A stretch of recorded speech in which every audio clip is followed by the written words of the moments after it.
bertanya, kenapa anak-anak ini kalau apalagi yang mulai masuk sekolah gitu ya Bunda ya, SD mungkin ya. Nah ini kenapa kalau di semester-semester awal itu nilainya kelihatannya bagus, tapi di tahun berikutnya atau di semester berikutnya itu baru kelihatan agak ada turun-turunnya. Dan juga ini sahabat Mahadi juga bertanya, apakah sebetulnya nilai rapor, kemudian nilai ujian sekolah, nilai UTBK, NEM itu menjamin anak-anak sekolah bisa masuk perguruan tinggi nantinya? Iya.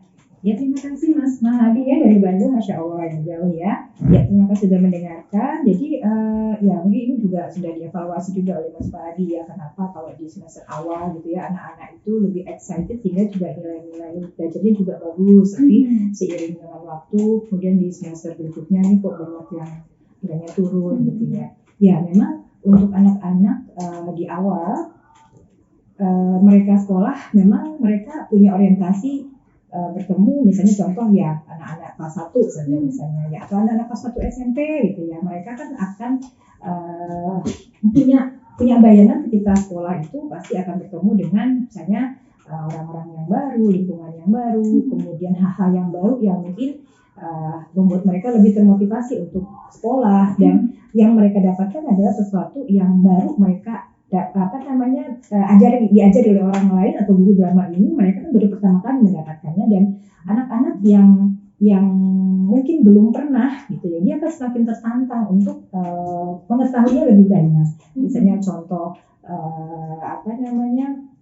kegiatan misalnya matematika kenapa jadi hal yang menyenangkan di awal-awal belajar gitu ya karena bisa jadi di sana biasanya anak-anak diajarkannya dengan cara yang lebih menarik karena kan masih basic gitu ya sehingga anaknya juga matematika tidak menjadi persoalan gitu di awal-awal tapi di semester 2 belajarnya lebih sulit guru pun juga lebih serius gitu ya karena materinya pun semakin banyak dan tumpukan dari pelajaran yang tadi sudah dilalui banyak mungkin yang belum dipahami sehingga bertumpuk-tumpuk gitu ya jadi ini belum selesai ditambah lagi materi baru nah, contoh saja misalnya baru belajar tentang konsep misalnya penjumlahan tiba-tiba ditambah lagi baru beberapa minggu belajar penjumlahan belum paham begitu konsepnya begitu kuat tiba-tiba belajar lagi tentang konsep logika soal cerita gitu ya kemudian tambah lagi pembagian perkalian sehingga akhirnya anak-anak ketika mendapati sesuatu yang dia sendiri belum paham akhirnya mereka juga motivasi untuk belajarnya juga menjadi lebih rendah gitu ya karena mereka juga mungkin merasakan bahwa kok sulit gitu ya. Nah sehingga ini juga yang membuat mereka akhirnya menjalani saja seperti yang diinginkan oleh si guru gitu ya. Dan anak-anak usia di awal-awal sekolah itu kan mereka juga mungkin belum paham ya kenapa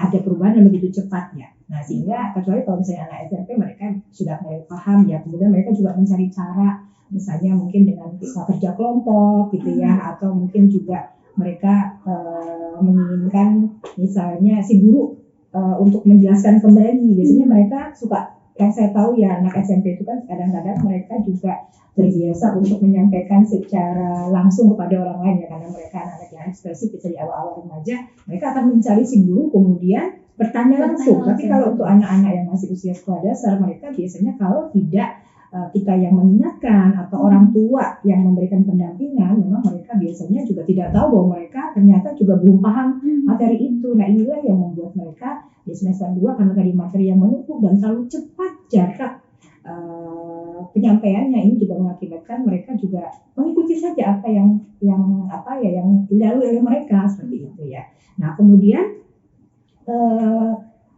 tidak ada evaluasi juga ya misalnya di semester 1 harusnya memang tadi ada evaluasi yang memang harus direview kembali oleh orang tua dan anak misalnya di sekolah apa di rumah nah ini juga sangat penting sebetulnya ada catatan misalnya materi makanya orang tua juga perlu nih sebetulnya melihat kolom-kolom narasi gitu ya jangan cuma angkanya saja juga perlu melihat kolom-kolom narasi apa yang disampaikan oleh guru biasanya apa yang menjadi plus dan minus yang saat itu dialami oleh anak misalnya tadi dia perkalian apa pembagian oke, tapi misalnya perkaliannya masih belum lancar. Nah ini sebetulnya yang perlu juga disikapi oleh orang tua. Jadi jangan hanya melihat kolom nilai atau angka, tapi juga tolong lihat juga kolom komentar narasi ini sangat penting sebetulnya perlu untuk dianalisa bersama. Nah kemudian tadi apakah nilai raport, nilai apa tadi UN 100% itu akan menjamin seseorang itu bisa masuk perguruan tinggi. Ya, sebetulnya nilai tadi bukan salah satu faktor keberhasilan seseorang untuk masuk ke perguruan tinggi ya. Jadi ada banyak juga kasus-kasus contoh-contoh anak-anak dengan nilai-nilai yang bagus ternyata ketika UN dia tidak diterima karena memang faktor psikologis juga sangat berpengaruh. Jadi anak-anak yang terbiasa di-push di awal gitu ya dengan nilai-nilai saja, tidak juga diajarkan tentang bagaimana mengatasi hal-hal yang sifatnya psikologis, misalnya tentang kecemasan, kemudian tentang bagaimana juga mengatasi stres gitu ya. Ini juga akan sangat berpengaruh di hasil akhir gitu ya. Sehingga sangat penting kiranya juga kita tidak melihat bahwa yang dipikir itu adalah nilai gitu ya. Sehingga perlu juga penting kiranya juga tadi kita melihat bagaimana yang dirasakan oleh seseorang gitu ya. Jadi misalnya ketika dia mungkin mengikuti sebuah ujian gitu ya, apa yang dirasakan oleh si anak ataupun mungkin apa yang dihadapi itu bisa menjadi sesuatu yang membuatnya rileks itu juga sangat penting gitu ya. Sehingga ya tidak menjamin juga seorang yang nilainya tinggi itu akan juga masuk perguruan tinggi negeri, karena ya tidak ada yang menjamin juga bahwa orang itu juga berhasil karena dia pandai seperti itu ya. Baik, jadi ternyata seperti itu ya. Ini untuk jawaban sahabat Mahadi. Alhamdulillah Bunda sudah terjawab semua untuk pertanyaan kita kali ini, dan ternyata waktunya sudah hampir habis begitu. Mungkin ada satu pesan Bunda untuk orang tua? Ya, baik para orang tua, ayah bunda di rumah. Jadi raport itu adalah memang rangkuman hasil belajar anak selama satu kurun waktu ya. Tapi tidak semua anak juga memberikan nilai yang memuaskan bagi kita orang tua ya. Jadi ada nilai yang bagus, ada nilai juga yang mungkin jelek dalam persepsi kita.